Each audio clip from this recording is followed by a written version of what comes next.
Baik,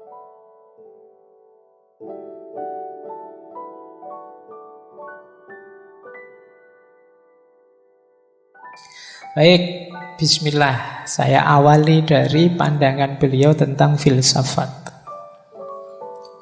Filsafat itu kan selama ini kita kenal sebagai filosofia, cinta kebijaksanaan.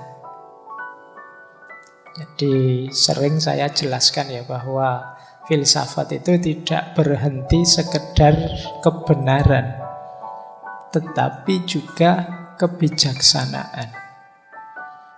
Jadi aspek kebijaksanaan ini berarti ya unsur hikmahnya, kearifannya, relevansinya ide gagasan dengan kenyataan.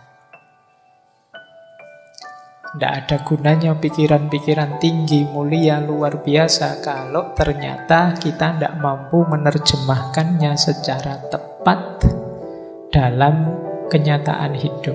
Nah, menerjemahkan secara tepat itu ada unsur kebijaksanaannya.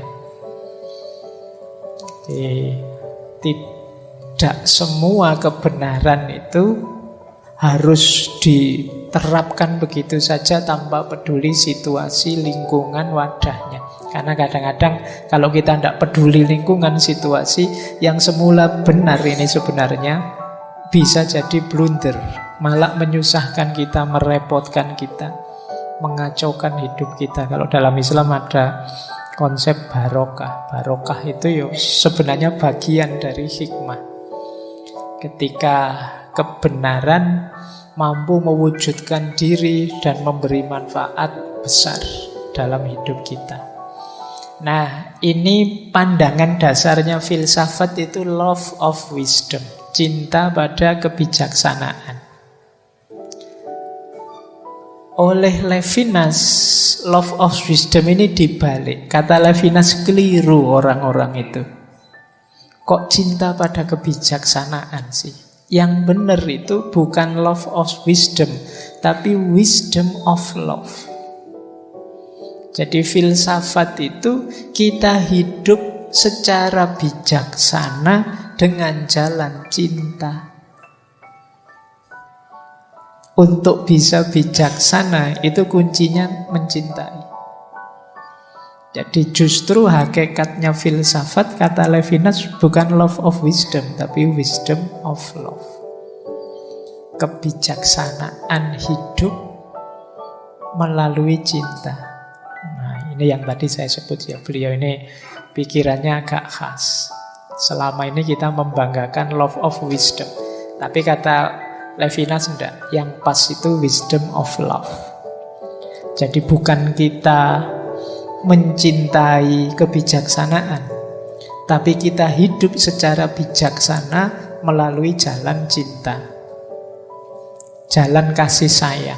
Hanya dengan inilah nanti filsafat itu bermanfaat untuk hidup kita. Ini yang selama ini dilupakan oleh para filosof. Ini menarik kalau kita perhatikan ya, istilah wisdom of love ini kan yang tema-tema sejak kemarin.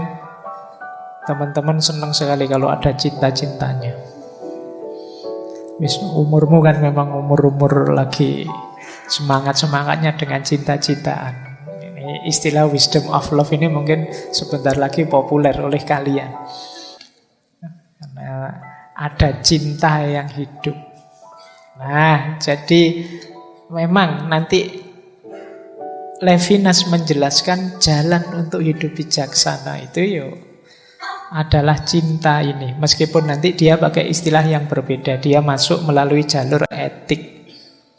Berarti ini kalau urusan cinta itu bukan agape, cinta ilahiyah, atau eros, cinta yang erotik, tapi cinta yang persahabatan.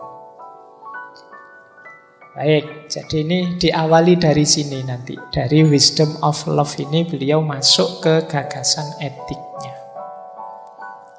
Boleh teman-teman nanti meneliti ya.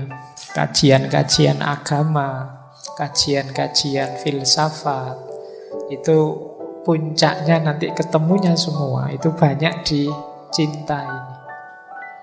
Termasuk mode hidup yang paling tinggi. Itu kan sering saya sebut, ini gaya cinta ini.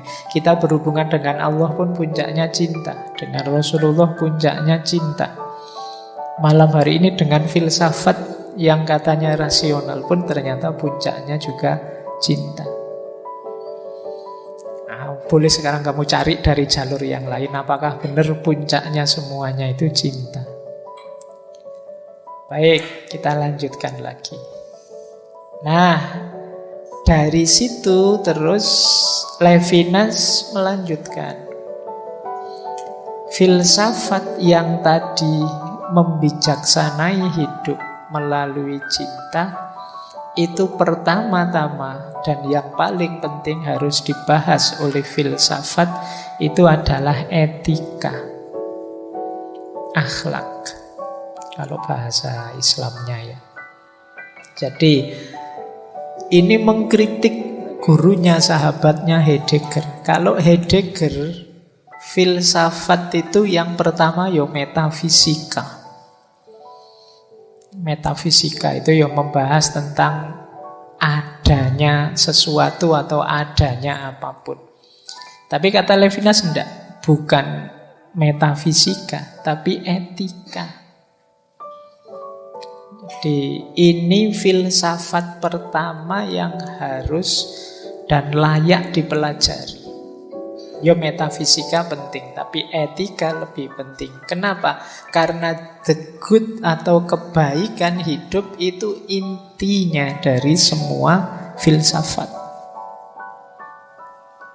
Tidak ada gunanya pikiran dakik-dakik bulet, tapi hidup kita tidak jadi lebih baik. Maka pintu kebaikan itu penting. The good, kata Levinas, berarti inti dari semua filsafat.